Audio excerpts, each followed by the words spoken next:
അസ്സലാമു അലൈക്കും. Welcome back. എന്തൊക്കെയുണ്ട് വിശേഷം? സുഖന്നല്ലേ? അപ്പൊ ഇന്നത്തെ നമ്മുടെ പുതിയ വീഡിയോയിലേക്ക് എല്ലാവർക്കും സ്വാഗതം. എല്ലാവരും നനച്ചു കുളിച്ചതിന് നല്ല തിരക്കിലേക്കാരല്ലേ? ഞാനും നനച്ചുളി പണിന്റെ ബാക്കി കുറച്ച് പത്രങ്ങളൊക്കെ ആയിട്ടാണ് കേട്ടോ വന്നിട്ടുള്ളത്. അപ്പൊ രാവിലെ തന്നെ വെയിൽ വന്ന പാടന്നെ നമ്മൾ അരി വേഗം ഒന്ന് കേകിടാന്ന് വിചാരിച്ചു. നമുക്ക് പത്തിരിയൊക്കെ ഉണ്ടാക്കണ്ടേ നോമ്പിന്? എനിക്കാണെങ്കിൽ ഈ ഉണ്ടാക്കുന്ന കാര്യത്തിൽ കുറച്ച് മടിയുള്ളതും തിന്നുന്ന കാര്യത്തിൽ ഭയങ്കര ഇഷ്ടമുള്ള ഒരു കാര്യം ആണ് ഈ പത്തിരി കേട്ടോ. ഉണ്ടാക്കിയെടുക്കൽ കുറച്ച് റിസ്ക് ആണല്ലേ.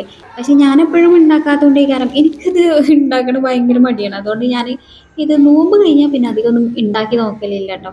അങ്ങനെ അരിയൊക്കെ വെയിലത്തിട്ട് വെയിലാറ് ചായക്കണ്ട വിചാരിച്ചിട്ട് കളർഫുൾ ആയിട്ടുള്ള തുണിയാണ് അതിന് മുകളിൽ തോരട്ടിക്കണം കേട്ടോ. അങ്ങനെ പിന്നെ ഞാൻ കിച്ചണിൽ കയറിയിരിക്കണം കേട്ടോ. ഇന്നിപ്പോൾ ലഞ്ചിന് എന്തേലൊക്കെ ഒന്ന് തട്ടിക്കൂട്ടണം. ഇന്ന് ഫുൾ പച്ചക്കറി മേലാണ് കേട്ടോ. ഞാൻ പറഞ്ഞില്ലല്ലോ കിട്ടിയ കുറച്ച് പച്ചക്കറി കൊണ്ടുവന്നിട്ടുണ്ടെങ്കിലും മൂപ്പരോട് ആ കൂട്ടത്തിൽ ഞാൻ പറഞ്ഞിരുന്നു ഈ വഴുതനങ്ങ ഉണ്ടല്ലോ ഇത് ഫ്രൈ ചെയ്തിട്ട് കുറേ ദിവസമായി ഇതൊന്ന് കുറച്ച് വാങ്ങുകൊണ്ടിരുന്നു. മൂപ്പരാണെങ്കിൽ ഒരു പൂ ചോദിച്ചാൽ പൂക്കാലം കൊണ്ടുവന്ന് ടൈപ്പാണ്. അപ്പം എന്താ ടീക്കണേ ഇല്ല വഴുതനങ്ങ മുഴുവനും അവിടെ വാങ്ങിക്കൊണ്ട് നിൽക്കുന്നത്. ഇനിയിപ്പോൾ ഇത് തീർക്കാൻ ഓരോ റെസിപ്പി തപ്പലാണ് എൻ്റെ ഇപ്പോഴത്തെ പരിപാടി. അപ്പോൾ ഇന്നുണ്ടാക്കുന്നത് ഇത് വെച്ചിട്ടൊരു കറിയാണ് കേട്ടോ. തൈരൊക്കെ ഇട്ടിട്ട് ദഹി എന്തോ വേറൊരു പേരുമുണ്ട്, എനിക്കറിയില്ല കേട്ടോ. അപ്പോൾ ഇതൊക്കെയൊന്നും കറിക്ക് വേണ്ട. അപ്പോൾ ബാക്കിയുള്ളത് മസാല പറ്റി വെച്ചാൽ ഫ്രൈ ചെയ്താൽ മക്കൾക്ക് ഇഷ്ടമാണല്ലോ എന്ന് വിചാരിച്ചിട്ട് മസാല പറ്റുന്ന സമയത്ത് എല്ലാവരും ഇങ്ങനെ മസാല പറ്റിയേക്കാന്ന് വിചാരിച്ചിട്ടോ. അപ്പോൾ കുറച്ച് മുളകും മഞ്ഞളും പിന്നെ ഇഞ്ചി വെളുത്തുള്ളിയും പിന്നെ കുറച്ച് പെരിഞ്ചീരകം പൊടിയും ഉപ്പൊക്കെ ഇട്ടിട്ട് മസാല പറ്റുകയാണേ. അത് മസാലകളൊന്ന് ഇത്തിരി വെള്ളം ഒഴിച്ച് ഒരു കുഴമ്പാക്കിയിട്ട് ഇതിന് മീത് തേച്ച് പിടിപ്പിക്കേക്കാരം ഒന്നും കൂടി ബെറ്റർ കേട്ടോ. ഞാൻ മറന്നത് അതിന് മുകൾക്ക് ഇങ്ങനെ വിതറിയിട്ടു. എന്തായാലും ഞാൻ കുഴച്ചും മറിച്ചും മെതിച്ചെടുത്തേക്കണം കേട്ടോ. ഇനിയിപ്പോൾ ഇതൊന്ന് ഫ്രൈ ചെയ്തെടുത്താൽ മതി. അപ്പം ഞാൻ വലിയ പാനന് വെച്ചിക്കണേ. ഇതാകുമ്പോൾ എളുപ്പം കയ്യോലോ തോനെ പൊരിക്കാലോ എന്ന് വിചാരിച്ചിട്ട് വലിയ പാൻ വെച്ചിക്കണേ. പിന്നെ ഓയിൽ ഒഴിച്ചു കൊടുക്കുമ്പോൾ ഒരുപാട് ഒഴിച്ചു കൊടുക്കണ്ട എന്നാണ് എൻ്റെ ഒരു അഭിപ്രായം. ഈ സാധനം ഈ ഓയിലൊക്കെ ഇങ്ങനെ വലിച്ചു ഓടിച്ചു. അപ്പോൾ അതുകൊണ്ട് ഞാൻ ആവശ്യത്തിനനുസരിച്ച് കുറേശ്ശെ ഇങ്ങനെ ഒഴിച്ചു കൊടുക്കുള്ളൂ കേട്ടോ.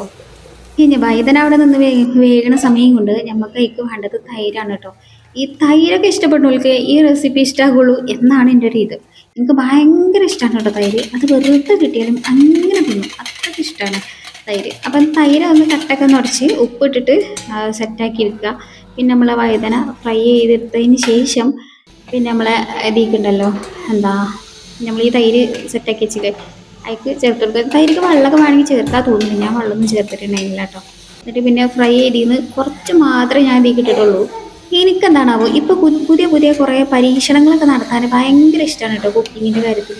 അതുകൊണ്ട് ഞാൻ എന്നെ പെരക്കാരെ മുഴുവനും വഴിക്ക് നിർബന്ധിച്ചില്ല കേട്ടോ. അപ്പോൾ വാണ്ടികൾക്ക് കഴിക്കും ചെയ്യാം. വേറെ കറി ഉണ്ടേനും ഓൾറെഡി. അപ്പോൾ പിന്നെ ഞാൻ വിചാരിച്ച് അത് ഫ്രിഡ്ജിലുണ്ട് കേട്ടോ, അത് ആ സമയത്തെടുത്ത് ചൂടാക്കുള്ളൂ. അപ്പോൾ ഇത് ഞാൻ സൈഡായിട്ട് എങ്ങനെ ഉണ്ടെന്ന് കുറേ ദിവസമായി ഞാൻ ഇങ്ങനെ ഇത് കാണുന്നത്. അപ്പോൾ ഇതിങ്ങനെ ഉണ്ട് എന്നൊന്ന് ഉണ്ടാക്കി നോക്കിയെങ്കിലല്ലേ അറിയുള്ളൂ. അപ്പോൾ ഞാനതൊന്ന് ഉണ്ടാക്കി നോക്കിയതാണ്. അപ്പോൾ പിന്നെ ഞാൻ ഉള്ളിയും കറിവേപ്പിലയും പച്ചമുളകൊന്ന് മൂപ്പിച്ചിട്ട് ഇതിൽ കൊണ്ടൊന്ന് ചേർത്തു കേട്ടോ. കുറച്ച് കടുക് ഇട്ടിട്ടുണ്ടെങ്കിൽ കേട്ടോ ഇതിൽ കൊണ്ടൊന്ന് ചേർത്തു. ഇതങ്ങ് പഞ്ചാബോ ഹരിയാനയൊക്കെ ഉള്ള റെസിപ്പിയാണ് കേട്ടോ. പക്ഷേ നമ്മളിപ്പോൾ സോഷ്യൽ മീഡിയാസ് ഒക്കെ ഉള്ളതുകൊണ്ട് പഞ്ചാബ് ഹരിയാനയും കേരളമൊക്കെ ഒരേ മാതിരിയാണ്. അവിടെ ഉള്ളവർക്ക് ഇവിടുത്തെ ട്രൈ ചെയ്യും, അവിടുത്തെ റെസിപ്പീസൊക്കെ നമ്മളും ട്രൈ ചെയ്യും. അങ്ങനെയല്ലേ നമുക്കൊക്കെ പുതിയ റെസിപ്പീസൊക്കെ കിട്ടണല്ലേ. വലിയ കുഴപ്പമൊന്നുമില്ല. എന്നാൽ വലിയ ഇഷ്ടം ഇവിടെ ആർക്കും വന്നില്ല കേട്ടോ, എനിക്കൊഴികെ. ഞാൻ പറഞ്ഞ പോലെ തന്നെ തൈര് എനിക്കിഷ്ടമായതുകൊണ്ട് എനിക്ക് നല്ലോണം ഇഷ്ടമായിട്ടുണ്ട് കേട്ടോ. ഇന്നിപ്പോൾ മക്കൾക്കൊക്കെ സ്കൂളും ഒക്കെ ലീവുള്ളൊരു ദിവസമാണ് കേട്ടോ. പിന്നെ നമുക്ക് കുറച്ച് നനച്ചുള്ളിപ്പണീൻ്റെ ബാക്കി പത്രങ്ങളും കൂടി ഉണ്ടേനി കേട്ടോ. സത്യം പറഞ്ഞാൽ നനച്ചുള്ളിപ്പണികൾ കഴിഞ്ഞപ്പോൾ തന്നെ ഞാനൊരു വിധത്തിലായിരിക്കണം കേട്ടോ. ഒരു വേദന പുറം വേദന അങ്ങനെ എല്ലാ ദിവസവും വേദനകളാണ് ഇപ്പോൾ. പിന്നെ ഓൾറെഡി എല്ലാതും കഴിഞ്ഞു. പക്ഷെ എന്നാലും ഒരിത്തിരി അവിടെ ഇവിടെയൊക്കെ വിട്ടതുണ്ടായിന് കേട്ടോ. സ്വിച്ച് ബോർഡുകളൊന്നും നമ്മളന്ന് തോത്തി തുടച്ചിട്ടുണ്ടായിരുന്നില്ല. എല്ലാതും കൂടി ഒന്നിച്ച് ഒരു ദിവസം തോത്തി തുടക്കാന്ന് വിചാരിച്ചിട്ട് ഞാനതങ്ങനെ വിട്ടതാണ് കേട്ടോ. വലിയ പൊടിയൊന്നുമില്ല, പക്ഷെ എന്നാലും ആ ബോർഡുമ്മലൊക്കെ കുറച്ചൊക്കെ പൊടിയൊക്കെ കാണാനുണ്ട് കേട്ടോ. അപ്പോൾ വൈറ്റ് ആയതുകൊണ്ട് അത് കണ്ട് എടുത്ത് കാണും. പക്ഷെ വീഡിയോയിൽ അത്ര കണ്ട് ഉഷാറായിട്ടൊന്നും കാണുന്നില്ല എന്നുള്ളതുള്ളൂ. അപ്പം പിന്നെ ഞാൻ എല്ലാവരും ഒന്ന് വെറുതെ ഒന്ന് തുടച്ച് സെറ്റാക്കി. അപ്പം അങ്ങനെ എടുക്കാൻ വിട്ടുപോയ കുറച്ച് നനച്ചുള്ളി പണികളൊക്കെയാണ് കേട്ടോ ഇന്ന് വീഡിയോയിലുള്ളത്. പിന്നെ ഞാൻ പറഞ്ഞ പോലെ തന്നെ നനച്ചുള്ളി പണി കഴിഞ്ഞപ്പോൾ വലിയ ഉഷാറൊന്നുമില്ല. അപ്പൊ ഇന്നത്തെ വ്ളോഗ് ശരിക്കും പറഞ്ഞാൽ വലിയൊരു ഉഷാറില്ലാത്തൊരു വ്ളോഗാണ് കേട്ടോ. പിന്നെ എന്തെങ്കിലുമൊക്കെ ഒന്ന് എടുക്കേണ്ടേന്ന് വിചാരിച്ചിട്ട് അങ്ങനെ എടുത്ത ഒരു പോലെ കേട്ടോ. 2-3 ദിവസമായിട്ട് വ്ളോഗൊന്നും കാര്യങ്ങളൊന്നും ഷൂട്ട് ചെയ്തിട്ടും ഉണ്ടായില്ല. അപ്പൊ പിന്നെ വീഡിയോ ഇങ്ങനെ ചോദിക്കണവർക്ക് നമ്മളൊരു വീഡിയോ ആയിട്ട് ഇടണ്ടേ. അപ്പൊ അങ്ങനെ ഞാൻ ഷൂട്ട് ചെയ്തിട്ടുണ്ടായിരുന്നത് കേട്ടോ. നമ്മൾ ഇന്ന് ചെയ്യുന്ന ആ ഒരു കാര്യങ്ങളൊക്കെ ഇങ്ങനെ ഒന്ന് ഷൂട്ട് ചെയ്തതാണ്. പിന്നെ അന്ന് നമ്മൾ പെൻഡിങ് ആക്കി വെച്ച കാര്യങ്ങളതിനും ബാക്കി രണ്ട് കസാരയും രണ്ട് സ്റ്റൂളും ഒക്കെ ഉണ്ടായിരുന്നു. രണ്ടല്ല നാലെണ്ണം ഉണ്ടായിരുന്നു കേട്ടോ. പക്ഷെ ആ സ്റ്റൂളിന്റെ ബാക്കി രണ്ടെണ്ണമൊക്കെ പൊട്ടിയിട്ടുണ്ടായിന്. ഈ സ്റ്റൂള് ഇങ്ങനെ ഒരു മടഞ്ഞ ഇതൊക്കെയാണ് കേട്ടോ. ഒരു മടഞ്ഞ രീതിയിലുള്ള ആണ്, പ്ലാസ്റ്റിക് ആണ്. പക്ഷെ ആ ഒരു മടക്കിന്റെ കടിയിലൊക്കെ ഇങ്ങനെ ചളി നിൽക്കും കേട്ടോ. അപ്പൊ തൽക്കാലം ഞാൻ ഒരു ബ്രഷ് എടുത്തിട്ടാണ് തലങ്ങും വിലങ്ങും വരച്ചു കൊടുക്കും. അപ്പൊ പിന്നെ അതിന്റെ ഇടയിലൊക്കെ ഉള്ളത് പൊടികളും കാര്യങ്ങളും വേസ്റ്റുകളൊക്കെ നിൽക്കുന്നുണ്ടെങ്കിൽ അതൊക്കെ ഇങ്ങോട്ട് പോരും. ഇത് ഞാൻ കിച്ചൺ ഡീപ് ക്ലീനിങ്ങിന്റെ ആ ഒരു സമയത്ത് തന്നെ തീർക്കണം എന്ന് വിചാരിച്ചിട്ടുണ്ടായിരുന്നു കേട്ടോ. പക്ഷെ നമ്മൾ മനസ്സിൽ കരുതിയ മാതിരി എല്ലാതും നമുക്ക് കവർ ചെയ്തെത്താൻ പറ്റില്ല. മനസ്സിൽ കരുതാൻ എളുപ്പമാണല്ലോ, ഇത് നടപ്പിലാക്കി വരുമ്പോൾ ഇത്തിരി പണിയുണ്ടല്ലോ. അപ്പൊ അങ്ങനെ സമയമില്ലാത്തതുകൊണ്ട് അന്ന് ഞാൻ പിന്നീട് ചെയ്യാന്ന് വിചാരിച്ച് നിന്നതേനി കേട്ടോ. പിന്നെ പിറ്റേ ദിവസം ഒന്നും വീഡിയോ എടുക്കാനൊന്നും വലിയൊരു ഇതുണ്ടായില്ല, ഇൻട്രസ്റ്റ് ഉണ്ടായിരുന്നില്ല. അപ്പൊ പിന്നെ അതുകൊണ്ട് ഇങ്ങനെ വീഡിയോ എടുക്കുന്ന ദിവസം ആക്കാം ആ ഒരു ഇത് എന്നുള്ളത് അങ്ങനെ ഇതാക്കിയതാണ് കേട്ടോ. എന്തൊക്കെയാണ് നിങ്ങളെ വിശേഷങ്ങളൊക്കെ? നനച്ചുള്ളി പണിയൊക്കെ എവിടെ എത്തി? എല്ലാരും നനച്ചുള്ളി പണിന്റെ തിരക്കിലാണെന്ന് തോന്നുന്നുണ്ടല്ലേ? ലാസ്റ്റ് ഘട്ട നനച്ചുള്ളി പണിന്റെ ഒക്കെ ഒരു സമയമാണല്ലോ ഇപ്പൊ. ഞാൻ ഏതായാലും കുറച്ച് മുന്നേ തുടങ്ങിയത് കൊണ്ട് എനിക്ക് സാവധാനം സാവധാനം ഇങ്ങനെ തീർക്കാൻ പറ്റിട്ടോ. കുറച്ച് മുന്നേ തുടങ്ങുന്നതുകൊണ്ടുള്ള ഒരു ഉപകാരം എന്താ വെച്ചാല് നമ്മൾ എന്തെങ്കിലുമൊക്കെ പെൻഡിങ് ആക്കി വിട്ടിക്കണമെങ്കിൽ അത് പിന്നെ നമുക്ക് തെരഞ്ഞു കണ്ടുപിടിച്ചാല് പിന്നീട് ക്ലീൻ ആക്കാനും ഒക്കെ ഉള്ള ഒരു അവസരം കിട്ടുമല്ലോ. എനിക്കല്ല, ഞാൻ ആദ്യമേ അങ്ങനെയാണ് കേട്ടോ. നനച്ചുള്ളി പണി തുടങ്ങുമ്പോൾ കുറച്ച് ദിവസങ്ങൾക്ക് മുമ്പ് തന്നെ ഇങ്ങനെ തുടങ്ങും, എന്നിട്ട് സാവധാനം തീർത്ത് തുടങ്ങും. അല്ലാണ്ട് ഒന്നോ രണ്ടോ ദിവസം കൊണ്ട് മൊത്തമായിട്ട് ഡീപ്പ് ക്ലീൻ ചെയ്യാന്നൊക്കെ പറയുന്നത് എന്നെ സംബന്ധിച്ച് ഭയങ്കര റിസ്ക് ആണ് കേട്ടോ.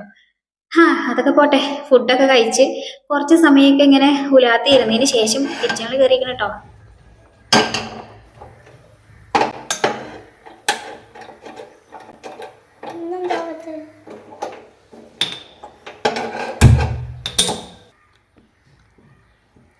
മതി മതി മതി, അത് മിൽക്ക് മെയ്ഡ് അല്ല, അല്ല അണ്ടിപ്പരിപ്പ് വാങ്ങണ്ടേ? അണ്ടിപ്പരിപ്പ് ഇനി അണ്ടിപ്പരിപ്പ് ഇല്ലാത്തതാക്കാം. പീടിയല്ലല്ലോ, കടടവല്ലേ. ഞാൻ ഇട്ടോളാം, നീ മേത്തേക്ക് തെറിച്ചുവേ. 4 മണിക്ക് നിങ്ങൾ ക്യാരറ്റ് ഇല്ലേ അതുകൊണ്ട് ഹൽവ ഉണ്ടാക്കി തരുമോ എന്നൊക്കെ ചോദിച്ചാണ്ട് വന്നതാണ് കേട്ടോ മക്കള്. അപ്പം ഓളും കൂടിത്തരാന്നൊക്കെ പറഞ്ഞു. ഓള് കൂടിത്തരുന്നത് എന്തിനാന്നുള്ളത് ഞാൻ എന്താ പഴിയേ കാണിച്ചു തരാം കേട്ടോ. ആ ഒരു സമയം വരെ ഓള് കൂടുതലുണ്ടായിരുന്നുള്ളൂ. അത് കഴിഞ്ഞേക്ക് ഓള് വെള്ളേസ്റ്റി പോയി. ഞാൻ അതൊക്കെ ക്യാരറ്റ് ഹൽവ ബീട്രൂട്ട് ഹൽവ എന്നൊക്കെ പറയുമ്പോൾ അത് ഭയങ്കര മേക്കിങ്ങുള്ള സംഭവമാണ്. മറ്റേ സാധാ ഹൽവയൊക്കെ ഉണ്ടാക്കും പോലെ ഭയങ്കര സമയം വേണം എന്നൊക്കെ വിചാരിച്ചിട്ട് ഞാൻ ആദ്യമൊന്നും ട്രൈ ചെയ്തിട്ടുണ്ടായില്ല. ഇങ്ങനെ ഇട്ടിട്ട്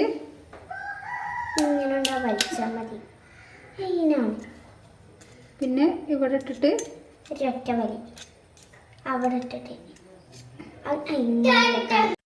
ഇതിന്റെ ടിന്ന് തുറക്കണ ഒരു ഹാക്ക് കണ്ടിട്ടുണ്ടായിരുന്നു ഞങ്ങൾ ഷോർട്സിൽ. അത് ഞങ്ങൾ ട്രൈ ചെയ്ത് നോക്കിയതാണ് കേട്ടോ. മിൽക്ക് മെയ്ഡേ ഓലെ കണ്ടുപെട്ടാല് എനിക്കൊന്നും ഉണ്ടാക്കാനും കിട്ടൂല എന്ന് മനസ്സിലാക്കി ഞാൻ അത് ഫ്രീസറിൽ വെച്ചത് കേട്ടോ.